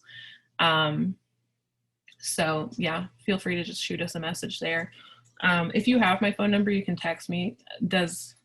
I'm not good at text messages. I was gonna say, do you guys want my phone number? But I'm very bad at texting. So you can also shoot me a message through Discord because it makes a weird noise. And every time it happens, I'm like, what? And then I look at it. So yeah, if you want to shoot me a message through Discord, that would be great. And then if it's something that you really need to like talk it out with me, just shoot me a message and I can give you my phone number and we can talk that way too. That's especially going towards the legal and bylaw teams, but also anybody. Feel free to reach out to me that way. I don't know if Liv wants to volunteer her time like that because she's like busy. I have nothing going on. That's not true. I have things going on, but you know, I have a little bit more time. So if that is it, then we actually got through this all in time. Yeah, Liv has to go teach. So you'll be reaching out again to the specific groups as to when we're meeting, like for like legal and bylaws, right? Yes. Yeah. Keep an eye on your email address. Anything official is going to come through that. If it's just like quick questions that I have, I'll probably send a message on Discord. But more than likely, I'm going to send a big email that's like, okay, this is when we're going to meet. Does this time work for you? Or like I did for this meeting, what time works best for the people in this group so that we can schedule it so everybody can be there, or at least, you know, 2 or 3 representatives from each group can show up. Okay. Sounds good. Cool. And then I'll also send out an email once the Google calendar is fully updated for everybody's kind of schedules. Okay. All right, cool. It was wonderful to see all of y'all. If you have anything else to say, as always, you know, you can shoot me an email. Okay. All right. Bye. I'm going to miss you. Thank you. Bye. Bye. Thank you. Bye. Bye.